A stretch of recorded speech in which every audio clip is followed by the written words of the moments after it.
Hello guys, welcome to Aries Antics. So let's learn to make a 3-minute recipe of upma. 1/2 kilo വറുത്ത റവ കൊണ്ടുള്ള ഉപ്പുമാവാണ് നമ്മൾ ഇന്ന് prepare ചെയ്യാൻ പോകുന്നത്. അതിലേക്ക് നമുക്ക് ആവശ്യമായിട്ട് വേണ്ടത് ഒരു വലിയ ക്യാരറ്റ്, ചെറിയ കഷ്ണം ഇഞ്ചി,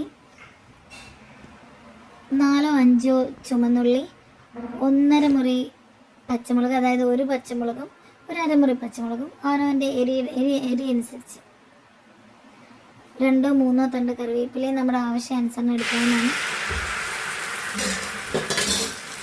ആദ്യം ഒരു പാത്രം അടുപ്പിൽ വെച്ചത് ചൂടാകുമ്പോൾ ആവശ്യത്തിനുള്ള എണ്ണ ഒഴിച്ചെടുക്കുക.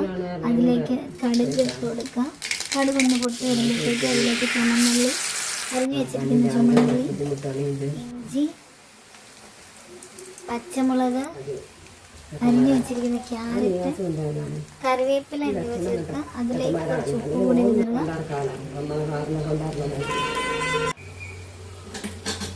ആവശ്യാനുസരണത്തിലുള്ള ഉപ്പ് വിതറുക. അടച്ചു വെച്ച് നന്നായിട്ടൊന്ന് വാടി വെന്ത് വരാൻ അനുവദിക്കാം. വെന്ത് വന്നാൽ അതിലേക്ക് 1/2 ടീസ്പൂണോ 1/4 ടീസ്പൂണോ മഞ്ഞൾപ്പൊടി ചേർക്കാവുന്നതാണ്.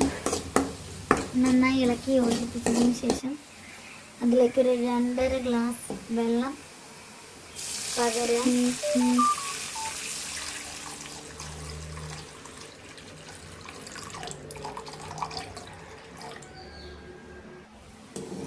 ആ വെള്ളം നന്നായിട്ടൊന്ന് തിളച്ച് വരുമ്പോഴത്തേക്കും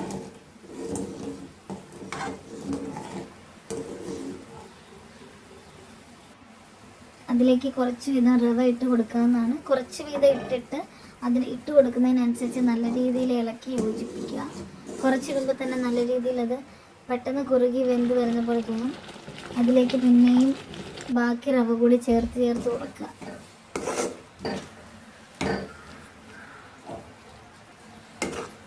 സോഫ്റ്റും തരിതരി പോലുള്ള ഉപ്പുമാവിൻ്റെ രഹസ്യം തന്നെ നമ്മൾ എത്രത്തോളം അതിനെ ഇളക്കുന്നു എന്നുള്ളതാണ്. അതുകൊണ്ട് തന്നെ നമ്മൾ നന്നായിട്ട് ഇളക്കി കൊടുക്കുക. തണുക്കുന്നതിനനുസരിച്ച് നന്നായിട്ട് ഇളക്കി കൊടുത്തുകൊണ്ടേയിരിക്കാം. നന്നായിട്ട് ഇളക്കും തോറും ഇത് ഉപ്പുമാവ് നന്നായിട്ട് സോഫ്റ്റ് ആകുകയും തരിതരി പോലാകുകയും ചെയ്യും. അങ്ങനെ നമ്മുടെ സ്വാദിഷ്ടമായിട്ടുള്ള ഉപ്പുമാവ് റെഡി ആയിട്ടുണ്ട്. ഒരു കറിയും കൂടാതെ നമുക്ക് കഴിക്കാവുന്ന രുചികരമായിട്ടുള്ള സോഫ്റ്റ് ആയിട്ടുള്ള തരിതരി പോലുള്ള കാണാനും വളരെ കളർഫുൾ ആയിട്ടുള്ള രുചികരമായിട്ടുള്ള ഒരു ഉപ്പുമാവാണ്